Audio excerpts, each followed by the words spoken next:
Hey guys, Dr. Robert Fredrickson here. Thank you so much for joining me today. We have a very special episode of the Fredrickson Health Show. Today we're going to talk with functional medicine consultant Alex Tollington. He is one of my colleagues, and we frequently talk to practitioners every single day about botanicals, supplements, vitamins, and the latest research on those. And today we are kind of doing a different type of episode. We're going back and forth, going over supplements that have been studied extensively for COVID-19. Now, this is not our research. This is all coming from the IFM's botanical research kind of hub. And so we'll be screen sharing the supplements, going over the supplements that they're recommending to support healthy immune function. So thanks so much for joining us today. If you are watching this today, please subscribe. Hit that button below. It's going to help us gain more viewers. It's going to help us help more people. And it's going to help us spread more accurate knowledge in the supplement industry. Thank you again for joining us. Hope you enjoy, and let us know your thoughts in the comments below. Have a great day.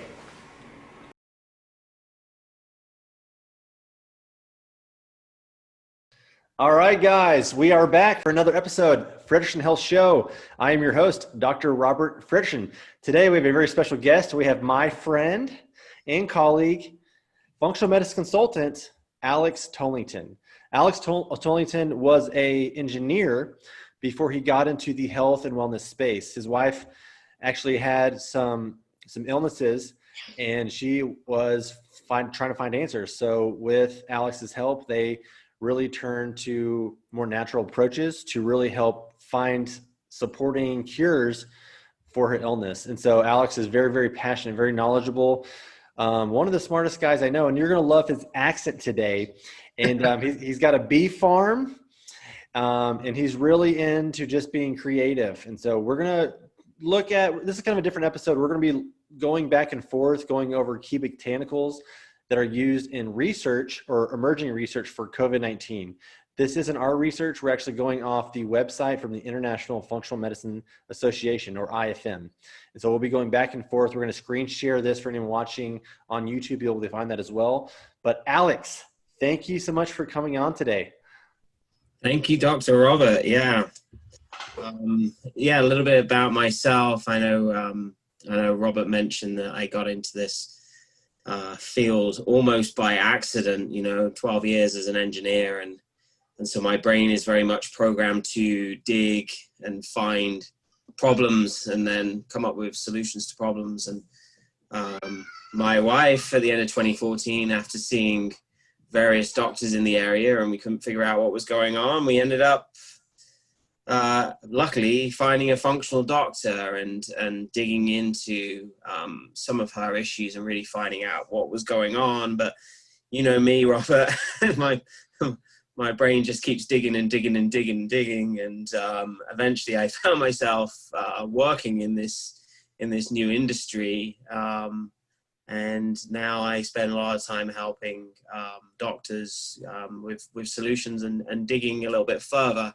But yeah, I mean, we did actually find out eventually what was wrong with my wife, which was kind of interesting, and that was just a year ago. So 2014, that's what, 4 years of digging to find. But we found it. Yes. Good. It's been a long road, but you've learned a lot.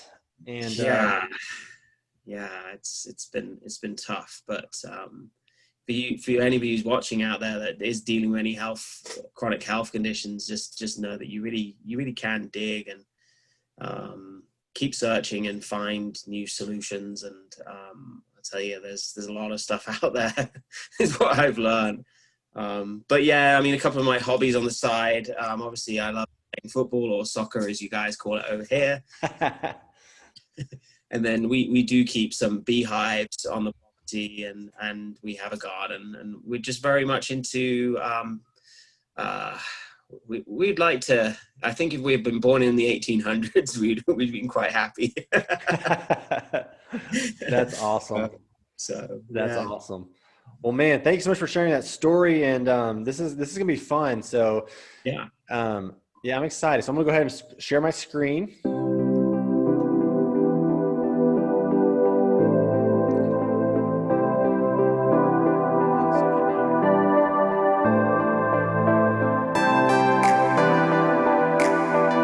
Okay, so we're We're just going to talk about things that you guys are already thinking about. And these are conversations that me and Alex would have anyways. So we just decided to record this conversation for anyone interested in these fields just to learn about. And maybe you drive a lot for work and you don't have time to go to IFM's website to read this. All of this stuff you can find on ifm.org's website under the COVID-19 page. Now, anyone listening, COVID-19 it's a new disease. It's rapidly getting researched, emerging. Everyone's waiting for the vaccine to come, but frankly, we don't know if that's going to be the answer. So what we do know is having a robust immune system is a great strategy to have, along with social distancing, along with all the other safety measures, wearing a mask, etc. But these are some research botanicals that are being looked at extensively. We all have heard of the cytokine storm, right, Alex? Yes. so we're still trying to figure it out, but the cytokine storm is research is showing it's more of this inflammasome complex. Yeah. And the inflammasome is basically a cell signal, programmed cell signal death that is uncontrollable. Basically, it's a self-perpetuating cycle, which is releasing pro-inflammatory cytokines. Yep. So the question is, how do we stop this cascade or this whirlwind of inflammatory, cellular molecules going back and forth, that are basically destroying tissue inside of our bodies? Like, how do we stop this from happening? Right. So there's a couple of different botanicals that are being studied extensively. And I'm going to let Alex pronounce the first one because his accent is so cool. Well, it's so funny you say that, Robert, because a lot of people I meet, they call it quercetin. What do you call it? What do you call it, Alex? Quercetin is how I pronounce it. But yes, going back to the inflammasome activation, well, we know even in autoimmune disorders this is an issue. It's been a known issue for a while now. They always look like these big Ferris wheels that go off in the body, almost like something mechanical that started spinning. But very, very interesting to see that, we look at a lot of these comorbidities and patients that really aren't doing very well when it comes to COVID-19. They generally have comorbidities and generally can't control this inflammasome response properly. It just keeps on spiraling out of control. Right. So very interesting, and there's probably that's a good point, Alex. There's probably no disease out there that I know of, maybe like a sodium disorder, that isn't inflammatory in nature. Like all diseases are pretty much inflammatory in nature. And so there's got to be ways, new research is coming out, but like, what do we do to mitigate the inflammation? We know some inflammation in the acute phase is good, and we need that inflammation to heal, fight infection, et cetera. But chronic inflammation is what so many people deal with, the chronic pain. The chronic inflammation we see in autoimmune disorders. That's what we're trying to prevent or support. So that's why this research is so fascinating to me. It'd be interesting to I mean, it's not really in our scope right now, but it would be interesting to be able to measure the CRP on some of these people that don't respond so well and just see what is that overall inflammatory marker and where are they on that scale? Because my guess is that, if we could pull down that CRP, we could probably get some better results here. And I know that some of the doctors have been trying some immunologics, to try and, which is basically what's used in rheumatoid, if I'm right. Is that? Yep. My wife's got that, and they tried to put her on one of those. But they've had some success with that. So, and it makes sense. But quercetin, as we know, it does have some of those modulating properties with inflammasomes. I mean, I know that I talk about it a lot as this mast cell stabilizer, and I talk about it from the whole point of, inhibiting calmodulin from pulling calcium into cells and stabilizing the mast cell and from that point of view. But I think it's interesting that a lot of these botanicals, as you know, Robert, like they have a lot of these pleiotropic effects. Like they don't just do one thing; they're doing several things in the body. I read an article that that showed some flavonoids can potentially increase zinc receptor sites. So quercetin's one of those. Yeah. So interesting. It's not just doing one thing, right? Right. And that's where some of the benefit and the beauty of these botanicals, these naturally acting agents is, right? Because quercetin, as you just said, it's a mast cell stabilizer. New research is showing it's a zinc ionophoretic, actually increasing zinc intracellularly. So it's actually bringing zinc inside of the cell. And we all know that zinc can stop RNA replication. So it's like a powerful 1-2 combo. And I think last time I heard it was like in phase 2 or phase 3 clinical trials. And they're definitely accelerating that to make it a pharmaceutical agent. But very, very fascinating. So yeah, I'm not going to steal your thunder with quercetin. Keep talking about it. No. I mean, that's interesting. So you said that they're looking at trying to synthesize it as a potential drug. Yep. So Rhonda Patrick, she's a PhD researcher. She talks extensively about quercetin, basically inhibiting the NLRP3 inflammasome, it's an amazing substance. And we know that it's been shown to lower uric acid in gout patients. It's used extensively in natural allergy remedies. And it's good for histamine, right? So it's got some amazing properties, and it's a natural substance. I mean, go ahead and you can list off some of where you find quercetin. I mean, all the natural sources that we know of. I mean, yellow onions is one of the biggest. You can find some in red wine, but not enough for me to justify drinking enough of it, unfortunately. the resveratrol, though, right? But the resveratrol, I mean, I do get a good argument with my wife on that one, that's for sure. It's all about the pleiotropic effects, right? So we got the quercetin, we got the resveratrol, polyphenols. Yep. And then obviously some teas, but inner white oak bark is one of the highest concentrated forms. But interestingly enough, I don't know if you know where the name comes from in the Latin, Robert. Do you know that? So, say that again. Where it comes from in the Latin? No, where does it come from? Oak forest. Forest, okay. Isn't that interesting? So it's like, okay. Makes sense that it comes from inner white oak bark then. Right? Yeah, and I haven't researched this in a while, but white willow bark is used extensively for like an analgesic for pain. And so and I used to take that a long time ago, for pain. But that's interesting. Yeah, because I always say oak trees, onions, apples I know have quercetin. We all know the old adage, an apple a day keeps the doctor away, because there's so many different biophenolic polyphenols in the apple itself. So right. But anyways, so quercetin, that's kind of one of the main agents they're looking at for COVID-19 research right now, and it's a naturally occurring bioflavonoid, right? And that in a lot of different sources. Yeah. All right. Anything else you want to add to quercetin, Alex?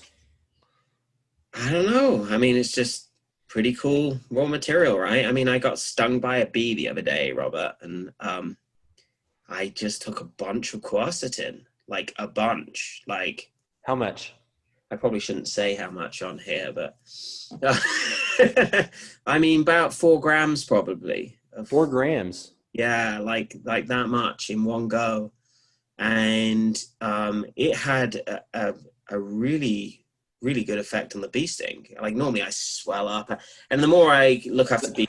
But that's a histamine response, right? Bee stings are histamine related, right? So that makes perfect sense. Yeah, but makes me wonder whether I got an allergy the way I flare up. But anyway, I took a bunch of quercetin and everything was fine. And then I forgot to take my second dose after 3 hours, and it all swelled up. so I thought I was doing well, and then 3 hours later, I probably should have taken another 4 grams. That's what I should have done. But right, and I guess for anyone who's not too familiar with quercetin, so it doesn't stay in your system that long, right? It's got a short absorption profile. But once it gets in your plasma at a acceptable level, it stays there for a while. So you have to sometimes do loading doses with quercetin. Some people add bromelain with it.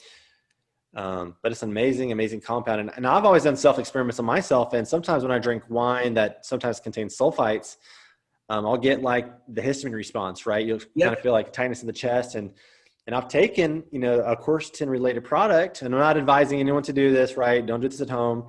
It's just for information purposes only. But I've taken quercetin before I go out to drink wine, and it has a dramatic effect. Like I don't feel like the tightness around my chest. I don't feel those histamine, vasoconstriction type effects that you typically would feel, or I would feel before. So maybe that's just N-1, maybe it's placebo, but that's what I felt when I experimented with the quercetin. Yeah. Okay. All right. So quercetin, number 1. All right. Let's go to curcumin. I'm going to let you tackle this one. Yeah. Well, this is probably one of the most talked about raw materials, I think, in functional medicine, just because it has so many different effects. Works on so many different pathways. I do remember when COVID-19 first came out that I had several practitioners though come up to me and cite a research report in the Lancet that was looking at NSAIDs. Okay. And NSAIDs potentially I can't remember how it was the exact action now. It was the ACE2 receptor, I believe. That was it. Angiotensin 2. Was it? Yeah. Yeah, and they were saying NSAIDs. No, everyone was freaking out. We had no idea back then. It was like, oh my gosh. And I think they disproved that theory or that research. But anyways, everyone's like, don't take aspirin or NSAIDs or, I remember that. And so everyone was I remember a lot of clinicians were asking me, what should we do about this? And I was like, well, there's nature's NSAID, of course, which is curcumin or turmeric. Exactly. Right? Which is, it's not working on COX-1, COX-2. It's working a lot further up the line. And so, it's not going to have the direct effect of an NSAID of, hey, let's shut off the inflammatory process, shut down pain. But you take enough of it does. And that's my experience with it as well. I don't know whether I remember actually playing a soccer match with you a long time ago and damaging my leg and using a lot of curcumin back then to pull down the inflammation. It was kind of an interesting watching it work so quickly. But I think from what I've seen, it all boils back down in COVID to this inflammasome activation again. And actually, it was really interesting. Can you see that on the website? It has the little numbers there for the references, the research references. Yes. Yep. So research reference number 5 comes up on a lot of these botanicals. It's just really interesting there, and it all points back to this one report. But basically, that report looks at like cumin, quercetin, imodin, sulforaphane, resveratrol. Some of these we're going to go through here in a minute, but interesting that a lot of these botanicals have this anti-inflammatory effect. And I don't know about you, Robert, but I don't see people eating these raw materials in their diets anymore like they used to. No. And then we wonder why we're getting all these issues. Right. And yeah, there's an interesting study. It was an epidemiological study in India. And basically, this is a study I reference a lot, is like, hey, the population of India, like especially in the less urbanized, regions, like the more on the outskirts, I guess, they have one of the lowest incidence of gastric cancer. And so really, it's concluded, right, that they do eat a lot of turmeric and curcumin in their diets. It's one of their staple spices or herbs or seasonings. And, a lot of researchers say, hey, well, maybe because it's so anti-inflammatory, it's having that effect. Obviously, we can't conclude that, but it can be hypothesized that that's one of the main mechanisms of its anti-inflammatory benefit. And we know it's been studied extensively. They actually use another part, not curcumin, they actually use another part of the turmeric root, B-alamine, in cancer and pharmaceuticals, and pharmacologics. So it's an amazing compound. There's a lot of research. There's a lot of marketing out there for products, better absorption. But I think some of the new research that we look at is kind of that whole root complex, not just discarding, all the turmeric extract and only leaving curcumin, but actually leaving it all as a whole in standardized portions is kind of like, the next new wave of the turmeric curcumin wave, if you will. So yeah, it's an amazing compound. This is definitely one of my foundational products, if you will. I take usually 1 or 2 capsules every single day of my curcumin turmeric product, but it's an amazing anti-inflammatory. If I have a migraine, if I have any kind of significant pain that won't go away, I'll definitely take more curcumin. And I think it's more faster acting than like a fish oil. You know, I usually take fish oil for inflammation, but it didn't work for me like it's more as fast acutely. But curcumin definitely has more of that acute phase, or more faster acute phase type reaction. Yeah. Makes sense really when you look at how it's working. Yeah. Cool. Awesome. All right, let's go on. People shouldn't take fish oils. I'm a big fan of fish oils. No. I still take. No, I'm sorry. I still take fish oil. You know, I took about 3 capsules this morning, but I just don't notice the pain effect with the fish oil as fast as I do a curcumin. Now, I'm not saying anyone don't not take the fish oil. We know it for cardiovascular benefits, you know, healthy lipid levels, healthy omega-3 to omega-6 ratios, et cetera. So I'm not saying that. I'm saying more for acute type pain, acute inflammation. Curcumin is something to be looked at. Curcumin and turmeric. Okay, let's go to green tea extract. You already mentioned this a little bit in the beginning, but this one's being studied extensively for its potent inflammasome modulating effect. So anyone listening to that, it's, you know, basically it's stopping the inflammasome cascade. Quercetin, they think, is the most potent, but then also curcumin and green tea extract. So go ahead, Alex, and share your thoughts with this one. Again, I mean, you've pretty much said it all there, Robert. It's looking at that inflammasome activation again and working from that point of view. Obviously, this is just a very healthy raw material to be consuming anyway, because it's got some NRF2 properties as well. So you're pulling down, I like to think about that as like pulling, as much as other things, it's really pulling down inflammation in the long run as well, shifting somebody to a more healthy state. Especially. Let's talk about that. Let's talk about NRF2 a little bit for anyone listening who doesn't know what that is. And this is where probably you as the doctor would probably explain it a little bit better than me, but I just like to think about it in terms of activating that pathway from a genetic point of view to shift someone into a less inflammatory state. And that's kind of my small way of talking about it to your average person that I see off the street, or I speak to about it. And a lot of these raw materials, when they're modulating NF-kappa B, they're actually modulating NRF2 at the same time. Right.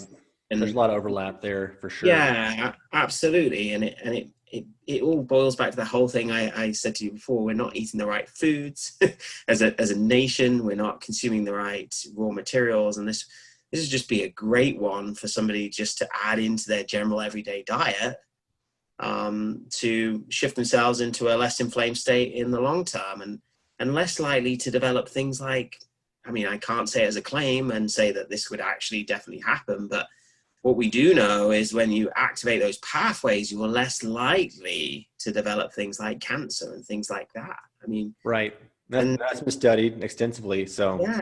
So why wouldn't you take some of these things and back it? Like I joked with you at the start of this webinar that my wife and I should have been born in the 1800s, but the reality is if we were living off the land, we would be consuming a lot of these phytonutrients, and we'd be taking in. Now it wouldn't be green tea, Robert, because of where I live, but it would be other phytonutrients that have very similar effects. You know, it just so happens that ECGCs are very potent and well-studied raw materials. So right, and I'll kind of chime in. From my understanding, NRF2 is antioxidants. They kind of have some crossover for inflammation, and this isn't my term, but Dr. Shilpa Saxena, she has been known to say, like, hey, like the difference in inflammation and oxidative damage is when you have a house that's on fire, that fire is inflammation, right?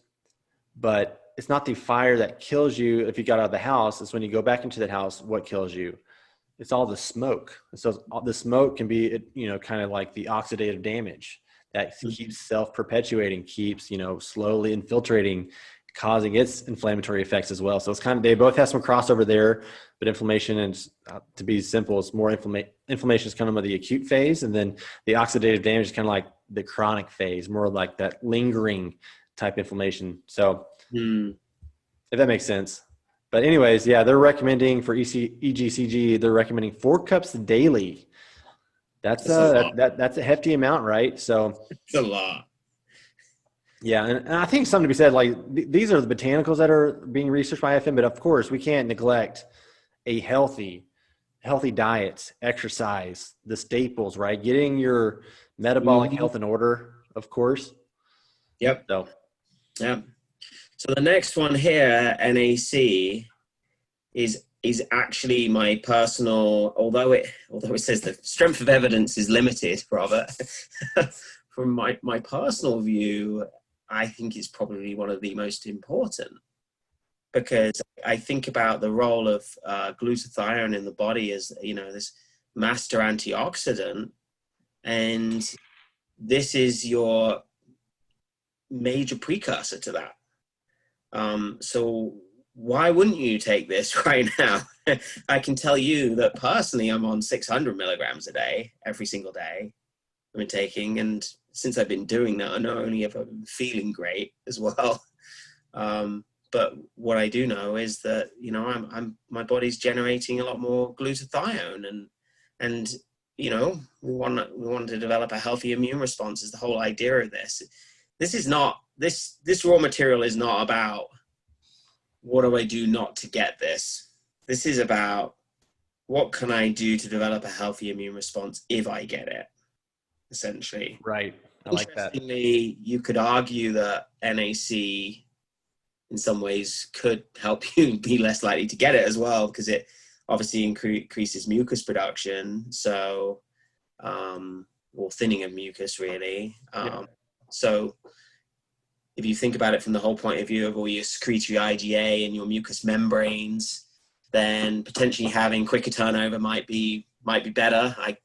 I don't think there's any evidence that I've come across that could say that, unless you've read something that I haven't. No, I mean, when I think of NAC, I always, you know, a lot of medical providers and the ER doctors, they know about NAC from acetaminophen overexposure, because they actually use this ingredient to help with that acetaminophen detoxifying. So it's glutathione is, you know, the master probably detoxifier, but NAC is a precursor to that. And I think when me and you spoke about it, you're like, hey, I think NAC, you know, it's definitely helps boost glutathione. You said maybe more than some glutathione out there. Is that accurate, or what you're thinking? That's just my personal view on it. I mean, we know that glutathione can be absorbed. Obviously you can get these liposomal types of glutathione, and then you question stability. You have to have an extremely robust process to make sure that it's not oxidized, which is very hard to guarantee. Obviously you could do IV with glutathione, but then you've got to be very careful, and the medical professionals that I speak to that do that say you've got to be extremely careful on how you do that with the push. And obviously I'm not telling anybody to go do that, you know, speak to somebody who knows how to do that if you're going to go do that. But NAC is just one of those great raw materials that you can consume daily, and you know that you're giving one of those 3 peptides that the body needs to make glutathione, and tends to be seen that's the lacking peptide for production of glutathione in the body. So why not feed the body a little more cysteine? And exactly, why not? You give your body what it needs. And I'm gonna go ahead and read this study right here. So sure. The study for NAC, so they show right here, in a 6-month controlled clinical study involving 262 primarily elderly subjects, those receiving 600 milligrams of NAC twice daily, as those opposed to those receiving placebo, experienced significantly fewer influenza-like episodes in days of bed confinement. So interesting. There you go, right there, NAC. All right. We've got a lot of these, so let's go through these. So resveratrol, we just talked about this a little bit, but you wouldn't think of, I'm you doing a wouldn't glass think, of wine right now. right? We might as well. You wouldn't think of resveratrol as an immune product. At least I wouldn't until I started really like diving into this research. Okay, so resveratrol has, we all know it's anti-aging benefits. It's sirtuin-like properties. We know Dr. David Sinclair's work with resveratrol. He's all into resveratrol for being an anti-aging molecule. That's a great podcast, by the way, with Joe Rogan. But basically, so it's stopping the inflammasome complex. It's stopping that perpetuating cell cycle death, right? So, which is releasing pro-inflammatory cytokines, which eventually could lead to tissue damage. So, resveratrol. Wow. So they're looking at 100 to 150 milligrams. They're looking quite low, at it. actually. Yeah, I'd probably recommend a little bit more, right? But yeah, I would. And if you look at some of the studies where they're using resveratrol for mental health, and because there's some Alzheimer's studies now that have come out with, and I believe the dosing is upwards of like 500 milligrams, and then they're dosing it like BID. Wow. Yeah, I know Dr. Sinclair does a higher dose resveratrol. It's kind of hard to find, though, in a supplement form is that high. You could just drink loads of red wine, Robert. Well, what about the French paradox, though, right? We know that they're only getting a small amount of resveratrol, but yet they're living longer, healthier lives, right? So something's got to be said for these. Interesting, yeah. So, yeah. All right. So next we got vitamin D. Which we all know we need, right? Wow. Vitamin D. Well, not where you are in Texas, but where I am in Indiana. I think even you are in Texas, right? A lot of people deficient. So I talk to doctors all the time, and I always ask them this question and say, hey, doctor, when you are testing your patient's vitamin D levels, like, have you ever had a patient in like the optimal range, like in like what typically is anywhere from 40 to 80. A lot of doctors say above 50.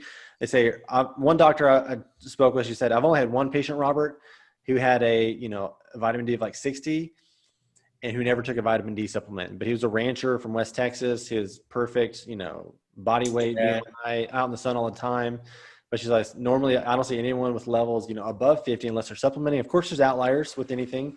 But there's a study that just came out today or yesterday. Did you see it? It's all over. It was a study done in Spain, and they gave vitamin D in the hospital, like hefty doses. I think it was like 20,000 to 30,000. And it basically, pretty much stopped COVID with these patients. Really? Yeah. And it's circulating the internet right now. A lot of people are sharing it. I shared it on my page, but it's very, very interesting. Doesn't surprise me. I mean, you looked at that mortality study where they looked at vitamin D levels in terms of mortality rates with COVID. And there was a direct correlation between the two, which I thought was interesting, that basically if your levels were below 11, it was very hard to develop a healthy immune response. And below 11? Yeah, I know.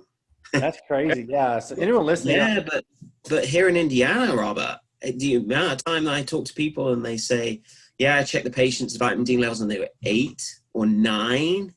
I mean, like single digits. I mean, that's a little scary. But then I think about myself as an engineer, before I came into this field and before my wife's health fell apart, I'd heard about vitamin D, but I really didn't know what it could do. And when I first took it that first year of discovering it and realizing what it does, I can tell you, I didn't get sick.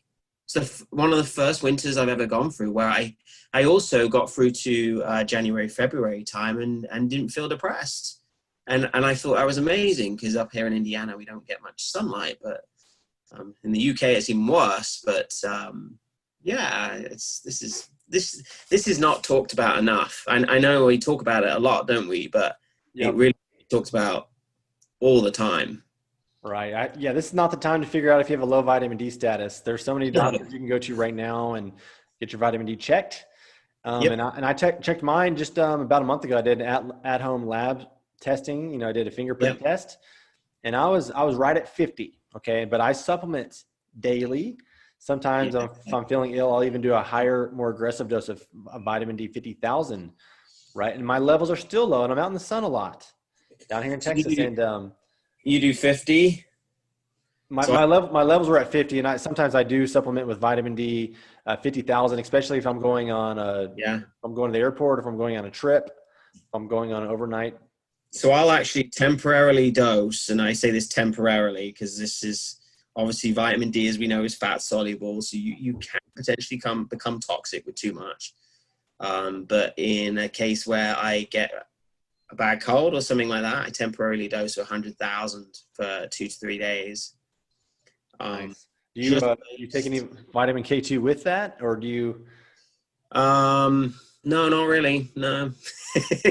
I mean, I do a standard every single day. You know, when I'm taking D on a daily basis, I take K2 with it. But in those acute situations, I'm just trying to get my D levels as high as possible. Right. Possible. Exactly. Yeah. Rhonda Patrick, she's got a wealth of information on vitamin D levels, and everyone's concerned about calcemias, et cetera. But she's like, it's going to take a lot to actually get to that point. So it can happen, of course. Always ask your doctor before trying a dietary supplement. But yeah. Vitamin D. Yeah. IFM is recommending or suggesting everyone have levels between 50 and 80 right now, and it can help mitigate morbidity from COVID-19 infection. They're saying everyone, in light of if you've been tested or not, to at least get 5,000 IUs in the absence of serum levels. And so, so that's, I'm real big into vitamin D. I think it's the one thing we should definitely get checked. If you're going to the doctor, if you're physical, say, hey, get my vitamin D checked. Sometimes it's not on the standard blood panel, which is unfortunate, but hopefully through enough research and could be. Yeah. Hopefully we can change that.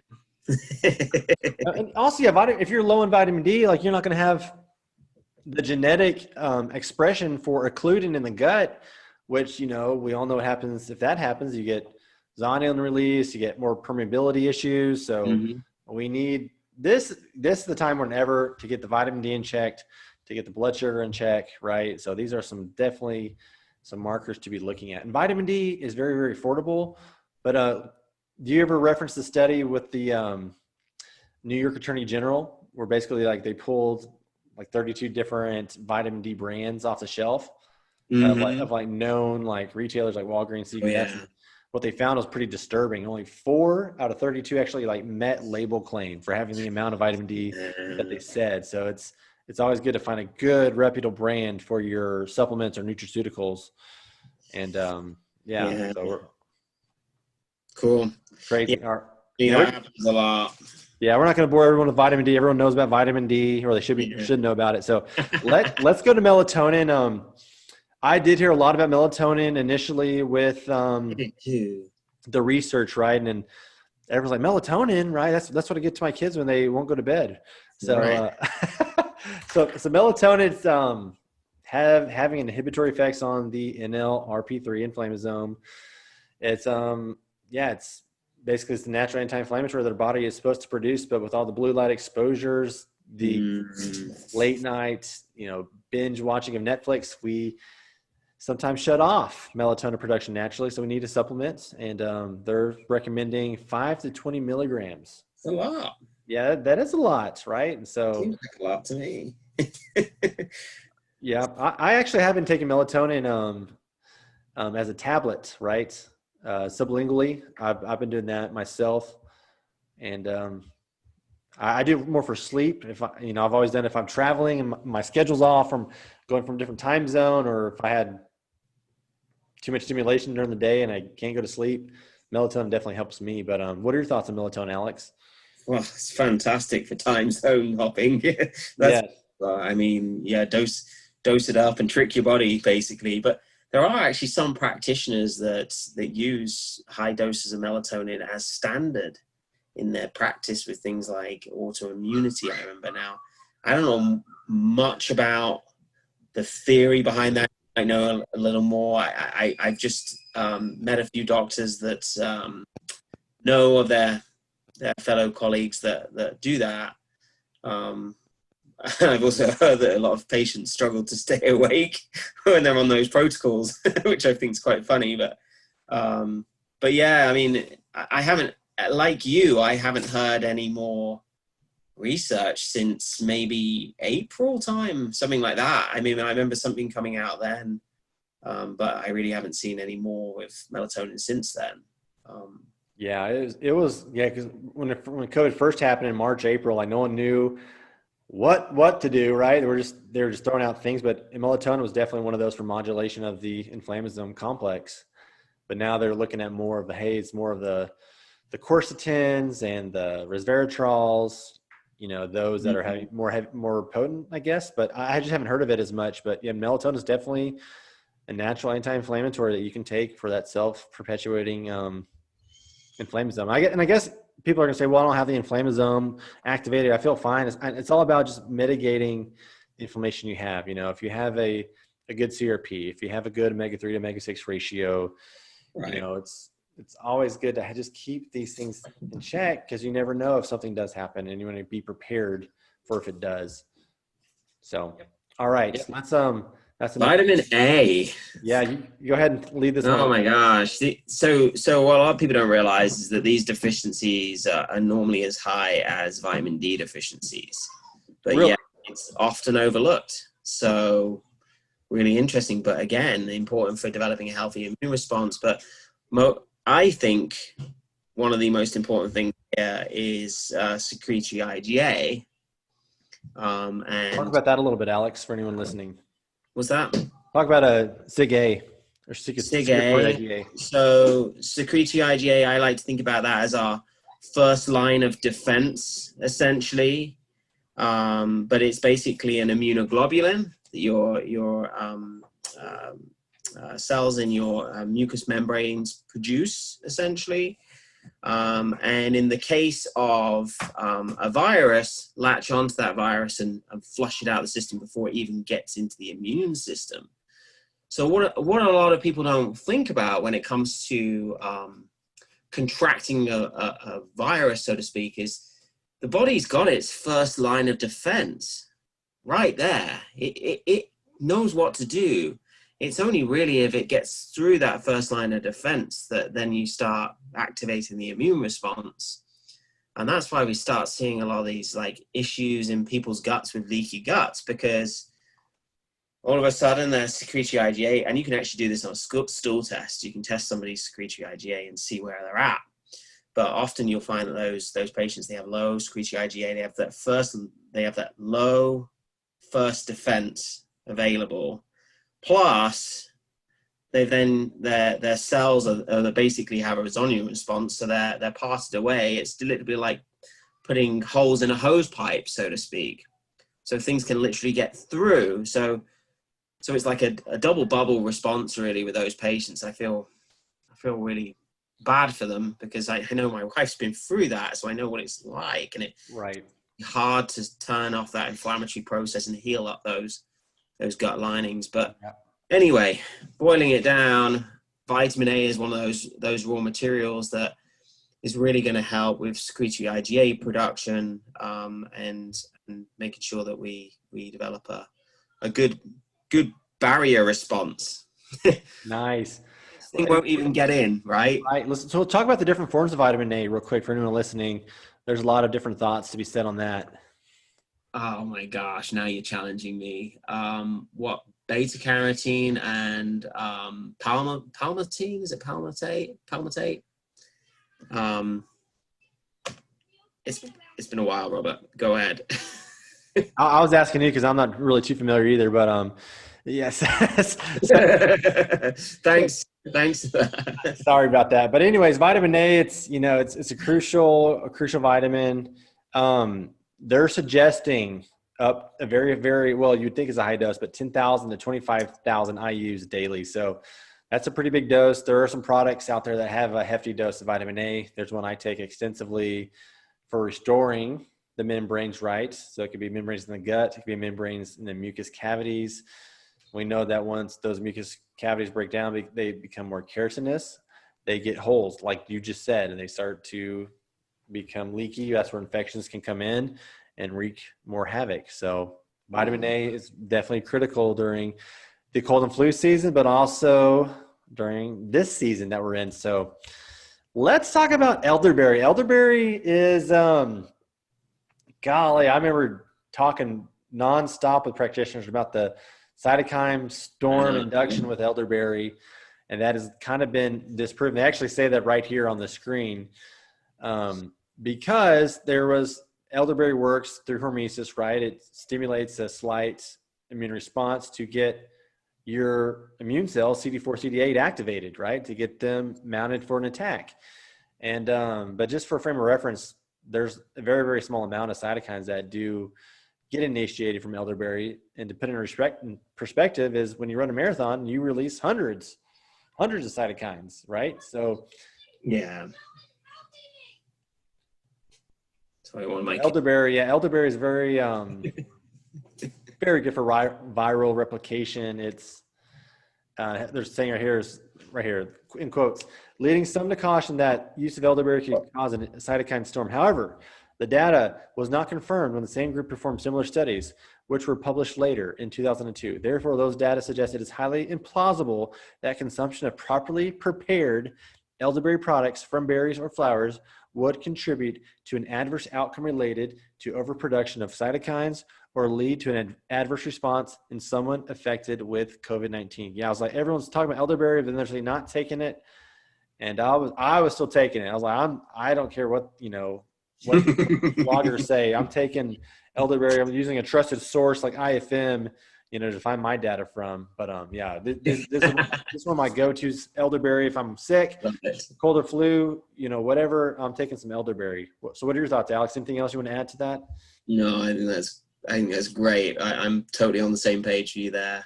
For a while, I was a little concerned when some of these cytokine storm claims came out, and then the more I dug into it, the more I realized, yeah, this really isn't an issue.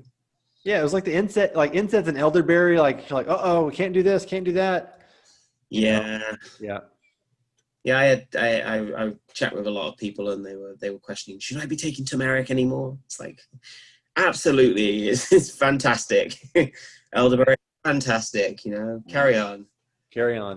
So what do you know about PEA then? Because I tell you what, I mean, it says here interfaces with the endocannabinoid system. So obviously we know that's really important, and obviously we've learned a lot for pain, right? Inhibition of TNF alpha, NF kappa B, even some mast cell stabilization.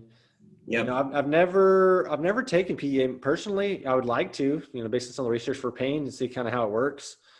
I have some clinicians who use it in the practice, and they see good results with it. Do you know where it comes from? I do not know where it comes from. I would think it's a good question. Maybe it's maybe CBD, maybe in some sense or fashion, since it's going on the same receptor site. But good question. We'll link it. We'll figure it out after this. After the show today, we'll link it in the show notes. All right. Since we don't know too much about PEA, but we know it's good for pain, they're recommending it. 300 milligrams to prevent infection, 600 milligrams TID for 2 weeks to treat infection. Okay, I guess that's the pain aspect for natural pain modulation. Okay, we wouldn't be doing a service or a good service to everyone listening if we didn't mention vitamin C for immune function. Everyone knows this already, I think, but let's dive into it a little bit more, Alex. So go ahead. Well, we obviously need vitamin C to develop a healthy immune response. It all boils back. The immune system doesn't work properly without vitamin C. Just as you can't produce healthy collagen without vitamin C. It's important for a lot of different functions in the body. Unfortunately, it's one of those raw materials that, again, we don't really see a lot of in our diets anymore. And we don't produce it like animals do, right? So that's another thing. Right, which is interesting. That's why a lot of studies that we look at guinea pigs, because it's about the only other thing that doesn't produce vitamin C. Like my dog never gets sick because it produces vitamin C. Your goat never gets sick because it produces its own vitamin C. Interesting that they put 1 to 3 grams POQD. Okay. Yeah, because some of the experts that I've listened to on vitamin C have suggested 3 grams a day for everybody. Right. You All at once, Alex, or dose? Split up, yeah. So that you just get 3 grams in throughout the day. Apparently, goats, I believe, produce up to 5 grams a day or something like that. Really? That's a fun fact. Don't quote me on that, please. But we're quoting for sure. Oh my gosh! Don't quote me on that. I just remember listening to a webinar on an expert on vitamin C, and I just thought it was fascinating. But that was her theory on high dosing of vitamin C was comparing it to goats, which okay. Sense in a lot of ways. I can't remember what the RDA is for vitamin C, but I just know when you look at the RDA on a lot of these. Well, did you know that RDA is just the minimum amount? Everyone thinks it's the max amount, but it's actually the minimum amount of what you need, right? Yeah. And then we also know that those numbers are baseline numbers anyways. They're not male. They're not gender specific. They're not specific to males or females. We know if you're a male, have a high body weight, you're going to need a lot more. We also know you're going to need a lot more than the RDAs, because the research is always emerging. Like, I think the vitamin D status is probably gonna raise after all of this, or it should, in my opinion. The RDA on it, get this, 90 milligrams. Well, see, that's to prevent scurvy. That's to prevent scurvy, right? So it's. I know, but I wonder what the IOMs. So the Institute of Medicine has these like upper limits, but again, I think a lot of these things.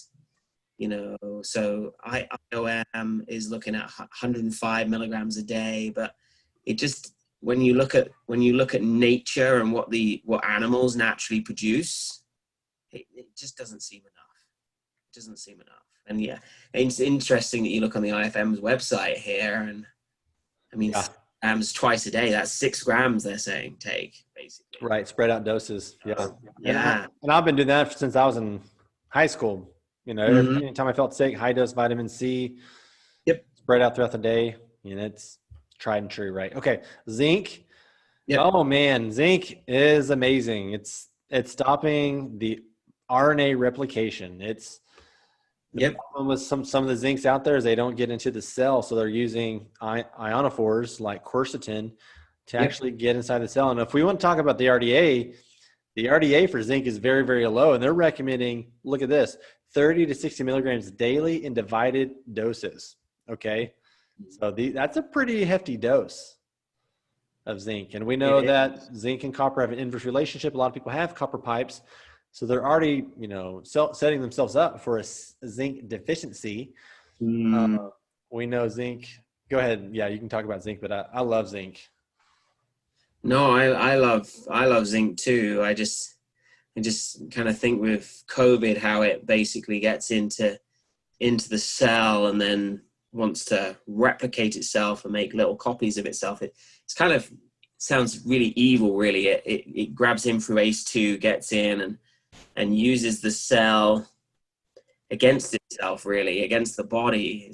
And I just think it's horrible, really, when you look at how it works. Well, that's what viruses do, right? That's what they do. Yeah, it's horrible. So they're self-serving, organisms that don't care about you at all. They want the host site to be beneficial to them. But zinc, basically, what zinc does is says, we ain't having that. Yeah, exactly. You're not reproducing in my playground, so zinc stops that whole cascade. But zinc is flying off the shelves. I know doctors that there's a huge zinc shortage for a long time during the spring, and for good reason, right? So. Yeah. All right. So this kind of goes over the evaluation criteria for some of these things we just mentioned. If it says conditional, there's conflicting outcomes. If it says minimum, little risk of harm. And we saw lots of these are natural botanicals have been studied extensively, and there's very, very low risk. But always ask your healthcare provider before starting a new supplement routine. And we're just providing information. Anyone can find this information just like we did. You can go up to IFM's website and find all this information. This is only page 1. And there's actually a page 2 which we can go over next time. But for time's sake, we are going to stop the share and we're going to do a quick rapid fire with Alex, something I like to do here. Oh no. What does that involve? We have to find out. Okay. Texas, you see, so I don't know what that involves. Okay, so we're back. So Alex, thanks so much for coming on today. I just want to do a few questions with you. Yep. What is your personal supplement routine right now? Wow. Okay. Are you ready for this? So I take N-acetylcysteine in the morning, 600 milligrams. I take alpha-lipoic acid. I take acetyl-carnitine. I take vitamin A, vitamin C, vitamin D. Right now, I'm actually on about 10,000 IU of D a day. Nice.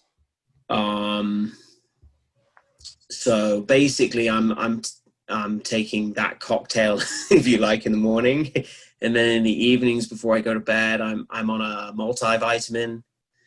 I actually take some like an antiviral type product. So it's got like olive leaf extract in it. It's got arabidopsin and a few other things like that. And the reason is my last job that I did before this was very stressful and I had a rundown immune response. I remember when we met once and you were like, "What's wrong with you?" And so through a lot of digging that I've had to do on myself, I've realized I've got some general chronic viral infections that just need to get rid of, basically. So I've been pulsing that on and off here in these. CoQ10, I think CoQ10's just essential. I take vitamin E. I take high doses of fish oil, and I tend to do fish oil sporadically, Robert. I know a lot of people, there's a lot of theories on this, but I like the binge theory, you know, where you take a huge dose of them and then you wait 3 days and then you take another big dose. How big of a dose? And I'm taking like 6 grams. Okay. So, a lot. I mean, I've got a whole mouthful of fish oil. I'm chewing it. Sure. No. Nice. Okay. Yeah, I chew it. So, so that's kind of my evening regime. I've been adding a little bit of nattokinase in recently, which is kind of, and that's really because if you look down my granddad's line, he died from a heart attack. There was some fibrinogen buildup in there. And I've just been noticing that my vascular function is just not as good as it was. So working from things from that point of view, and actually been increasing my exercise a little bit recently as well. But yes, so that's the cocktail, the Tollington cocktail there. Nice. Okay, so that was a lot of supplements. All right. So anyone listening who's like, wow, that's a lot, but you're looking for optimizing your health. And so if you had to pick one supplement, you're on a desert island and you can only take one, what would you pick and why? Oh my gosh. And I'm on a desert island. So if I'm on a desert island, I'm exposed to a lot of sun. So I would normally pick vitamin D, you see. So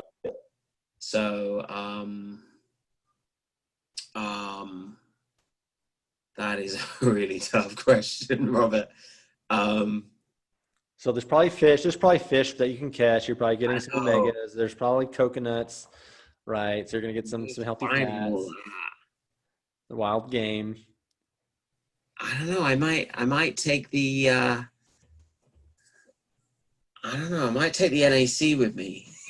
Yeah, nice. Interesting. I mean, I do feel it as well. I don't know what do you feel. What do you feel with NAC? So when I'm taking NAC, I just feel less sluggish in my work and just my general life. I feel like less cramping, that kind of stuff. But really? Like saying that, I might take magnesium with me to the desert island. Yeah. That's my answer. I already know. The more I think about it, because Last time we spoke, and I forgot to put this in the regime, because I worked out with the multivitamins I was taking. I was 200 milligrams a day of, it's like a chelate form, so it's pretty highly absorbed, and split up into doses. And you said to me, and I remember this, and I'm never going to forget it, you said, you're low on magnesium. And I said, no, I'm not. And you said, no, I think you're low on magnesium. And I said, all right. And you said, well, why don't you try upping it a little bit? So I did. And so now I forgot to add that into my regimen. I take so much stuff.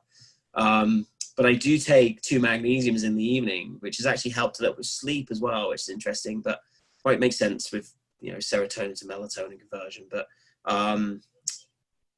the leg cramping's gone, Robert. Really? Yeah. So every time I got out of the car, I'd have tight, stiff legs. Yes. Oh, it's all gone. So I think I'll probably take the magnesium, actually. Yeah, why not? Yeah, that's mine. And I always thought, like, oh, it'd be cool to take a CoQ10 or like, but magnesium is so tried and true. And I just noticed for myself, and not to get hip in here, but you had a lot of tension, musculoskeletal tension. And that's why I was, just based on your descriptions, it's like, hey, magnesium looks pretty low in you. And I think the RDA for a lot of people are deficient in magnesium anyways. And some people aren't getting magnesium. And we know there's a lot of things that compete with magnesium: alcohol, caffeine, poor sleep depletes magnesium. Golly, I love magnesium. When I take it in the morning, right. I notice when I don't take it, more than when I do take it. Because when I take it, I'm like, okay, I feel good. This I'm supposed to feel. When I don't take it, that's when I start feeling tight. My shoulders start feeling tension from being in the car. I start noticing cramping on my workouts, and it's just, I don't want to feel like that. So I always take magnesium first thing in the morning. I have all my vitamins in the pantry, but I have my magnesium is the only supplement I have in my bathroom, because that's when I do not want to forget to take that day. Yep. Yep. So get your magnesium, people, and the form does matter. If you're taking a magnesium citrate, that's a great product if you need to go to the restroom.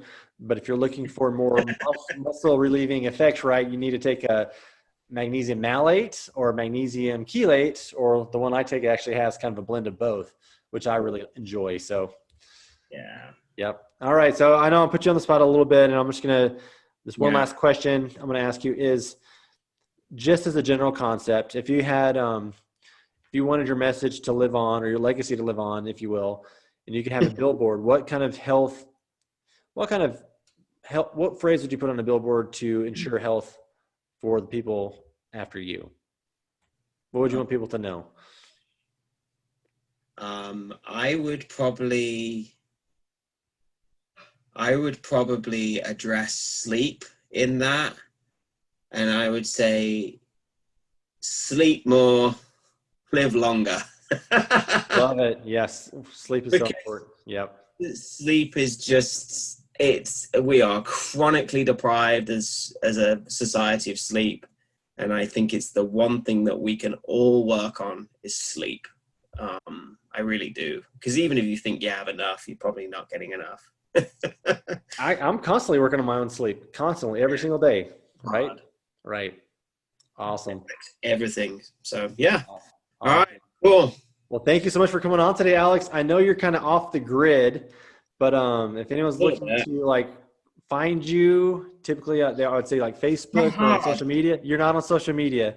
So I am, but I'm not very good at responding to social media. I'm a little bit, I got to say, Robert, I'm a little bit old school.